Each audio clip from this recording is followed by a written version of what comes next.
global happenings today. We communicate, we analyze global news. Hello and welcome back to our channel. This is one of those very rare videos you get to see. Just a few days ago, there was an altercation that took place in the Senate. During the plenary, where Senator Natasha couldn't hold back, spoke at length and said she has taken more than enough. And she also went further to sue the Senate President over 100 billion naira, over so many issues, which she's going to take time to explain in this video you're going to watch in a moment. Of course, the Senate President didn't take it lightly, insisted that all these issues of senators being elected via the court is one of the reasons why there needs to be some of reorientation and retraining of some of the senators who needs to understand standing orders and the rules of the Senate. And he believes that one of such people who needs such reorientation and training is Senator Natasha. Of course, Senator Natasha is now ready to spill the beans. She's opening up. She says she can't take it anymore. She has enjoyed more than enough in the hands of the Senate President, and this time around she wants the whole world to hear her story, and not just her husband alone or her constituency, but Nigerians, and as well as everyone who cares to listen. And this is her story. Remember, the Senate President have the right to defend himself in this story. Let's listen to her as she takes us through a journey of what she's been going through in the hands of the Senate President, Senator Godswill Akpabio. Then we'll come back with my colleague for more. This is definitely mind-blowing. Many people do not know what I'm about to say, but I'm going to speak my own truth. And the Senate President is allowed to counter that. It all started on the 8th of December, 2023, which was a day before his birthday and my birthday. We are birthday mates. We were all in Akwa Ibom because he had a big fanfare in the stadium. Myself, my husband, and a few of his close friends, we went to Akwa Ibom. And at first, we were at Ikot Ekpene. We were in his house in Ikot Ekpene. Then we all moved to his house in Uyo, which was about 8 p.m. And he held my hand and said he wanted to show me around his house. My husband was walking behind us. Just three of us were walking around from room to room. He showed me the beautiful interior. This was done by this, by that, this designer here, he bought this from us. Like, oh, it's beautiful. And then I noticed that he hastened his pace while still holding my hand. And my husband was behind, still on his phone, but he was catching up whenever he could. And then he got to this particular sitting room, and he said, "Do you like my house?" I said, "Of course, sir. Every room, beautiful, nice interior, quality taste." He said, "Now that you're a senator, I'm going to create a time for us to come spend quality moments here. You will enjoy it." At that point, I just pulled away, and I was like, I don't really understand what exactly that meant. But then my husband now, when I turned around, I saw my husband was already near me, and the way my husband looked at me and looked at him, I was beginning to wonder, did he hear part of that inciting statements or not? And then the Senate President, too, I saw that he also had that thought, like, did my husband hear the invitation to treat or not? So then the Senate President now said, "Oh, by the way, let me show you my chapel." He has a chapel in his house as well. So while we were going to the chapel, you know, we walked in silence and all. So that evening, before we left the Senate President's house at about 11 midnight to the 4 points in Ikot Ekpene. And my husband asked me, "Natasha, what did the Senate President whisper to you? What was he telling you?" I thought, should I tell him that he was speaking about bringing me in here at a special time for us to have a good time? Or should I just kill it there, wrap it as if there was nothing? Because tomorrow was a big day. I know how much my husband adores the Senate President. He loves him as a brother. My husband would do anything to support him. So I told my husband, nothing. I can't remember what I created, but I just gave him some words to manage, to mask what was said. After, when we laid in bed, I lay to my right, and my husband wrapped his arms around me, and he said, "My love, you know you can't tell me anything. What did the Senate President tell you?" Again, I was like, "Don't you believe me?" I said, "Nothing. Nothing. Moreover, it's my birthday in a few minutes. Let's just be happy." Then my husband told me he doesn't want to see me travel out of the country alone, and I should not go to the Senate President's house because he has a guest house where many senators do go there, you know, after office to like get approvals and all that. So I told him, okay, no problems. That was it. I thought that was going to be the end. But then, in February, I wanted to move a motion. I wanted to move a motion for the investigation on the ills of a corrupt practice in Ajakuta Steel Company. I listed that motion 5 times. It was the 6th time that it was listed on the order paper that was approved. Many senators can testify to that. Each time the motion is listed, just before he takes it, he will say, oh, Senator Natasha, we can't take this motion because the board of the Senate does not accommodate it. Or he will speak on others and then let it drag so that just before the motion is taken, the time will be well spent. So he kept on doing that. I went to him in his office. And I said, Senate President, you know how important this Ajakuta Steel Company to me is. You know how important it is to my people and to Nigerians. I've noticed that you have stepped down this motion. As a matter of fact, a number of senators told me, go and see him and plead with him so that he would take it. I was like, sir, please, why can't you take this motion? It's very important. It's been listed. Then it was listed the 3rd time and stepped down. He then said, Natasha, I'm the chief presiding officer of the Senate. You can enjoy a whole lot if you take care of me and make me happy. At that point, I said, sir, I'll pretend that I didn't hear this. He said, well, the ball is in your court.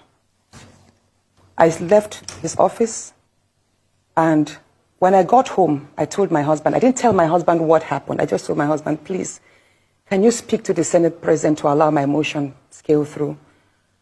I think I also spoke to the DSP, to the leader, Senator Pemi. I spoke to a number of senators that they should please intervene and allow him to that. I never told them what happened. My husband had to take a trip to London. Then the Senate President traveled to London. My husband met with the Senate President in London and pleaded with him, let my wife take this motion on Ajakuta. That is very important to her. Okay. All right, Senator Natasha. He said, okay, that he did not take it because he was protecting me. Hold on, please. He didn't take it because he was protecting me. Protecting me from what? Anyway, at the time the motion was taken, it was the Deputy Senate President, His Excellency Barau, that actually sat. The Senate President stood up and walked out. So it was Senator Barau. You know the situation we see in universities whereby a student is continuously being failed just because she has not slept with the lecturer. That's what I've been facing, in simple terms. Thank you. All right, welcome back. This is interesting, and honestly speaking, this is big. It's huge. I think the only similar time something like this happened was joining in Nanya when in Rivers State, where she insisted also that he actually slapped the Senate President when he made overtures, at her. And now the Senate President literally denied that there's no such thing, that actually it was actually his political opponent that staged that just to tarnish his image. Now this is the second woman that is making such statement, but this time around making very bold statement. What's your take? Well, I think that the Senate President have the full right to also come out to defend himself, because for me this is a very strong allegation.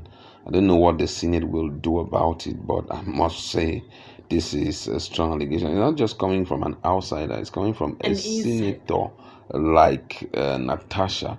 And apart from anything, even if one may be forced to doubt it, since we've not heard this part of the story from the Senate President, if you look at her beauty, she's really beautiful. We have to give it to her. She's very beautiful, I must say.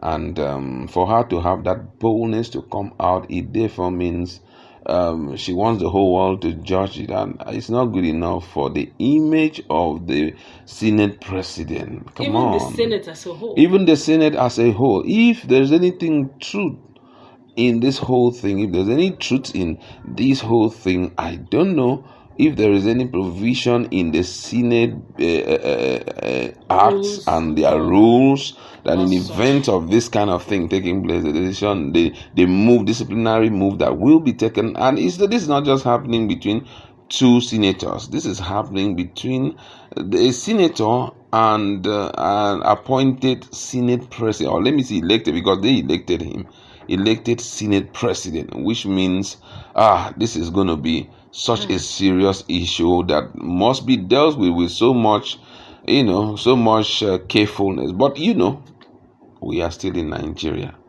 And since we are in Nigeria, we can't say much. Let's wait to see if the media person for the Senate president will come out to debunk this, because it's something that if it flies around, the way they will look at the Senate president will not be in a good light, I must say.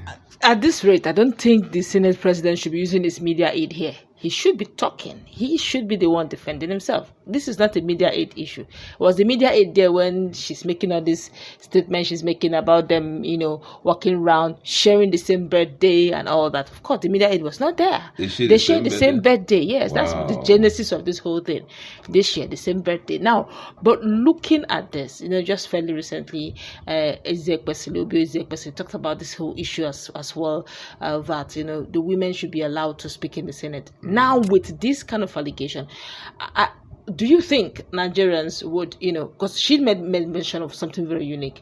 The Senate president insisted that, of course, they started with the issue of giving vote of confidence on Senator Godswill Akpabio, that he is competent by the other senators, and decided to move her case to ethics.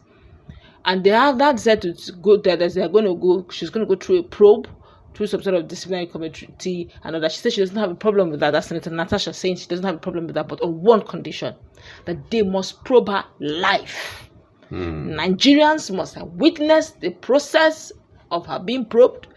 It must be online, real-time, live. Nigerians must hear the questions and answers since they want to probe her. She has no problem with that. But now they are not giving back feedback. And honestly, I love this. I really want them to do it live. Let's hear the questions.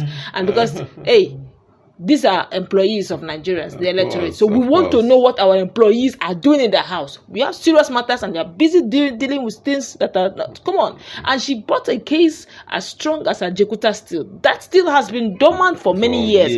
And I'm surprised the Senate president of that magnitude would be sweeping it under the carpet. I'm talking about reform, talking about tax, talking about email money, cake money in email. I think the device, the Senate president should be given an opportunity also to talk, because I really, really, really want him to say something about this. Is not a normal allegation, If it's an allegation of financial misappropriation, Nigerians would have just dubbed their cab over or just look the other way. But this has to do with a fine woman like Natasha. We can't dispute it. It's a woman that whenever she passes, the way people look at her, that this woman, anywhere in the world, it's not only in Nigeria, anywhere in the world, she is really outstandingly, beautiful. So with that at heart, I don't know how the Senate president will handle this case, and even his family, because the wife here hearing this kind of a thing, come on, it's quite disturbing. Let's be hopeful that everything will be done rightly, and at the end of the day, people will be vindicated and people will be convicted rightly. Even as a woman, I must confess that she's quite a beauty to behold. But then again, how would I've seen Senate President Godswill Akpabio wiggle out in many cases. Give it to him. He's good. He's a good orator. I would love to see him defend himself. I wouldn't want a media aide to do this. I want him, if possible, using the same platform. And let's hear his part of the story, because there's definitely going to be another side of the story. And we are hopeful that he would come, and clarify himself, because this now, some persons may take it even beyond from where Natasha stops. Some may, even his constituent may decide to take it upon themselves to say, no, this is not. And other senators also will be looking and say, this case is now at this rate. It's not just about the Senate president now. It's about the Senate as a whole, the NAS as a whole. This needs to be clarified, honestly. And this one is new. It has never really happened in this fashion in Nigeria. But let's see how it plays out. As we go wrap it up, let's put it in the comment section. Let's brainstorm. What's your take?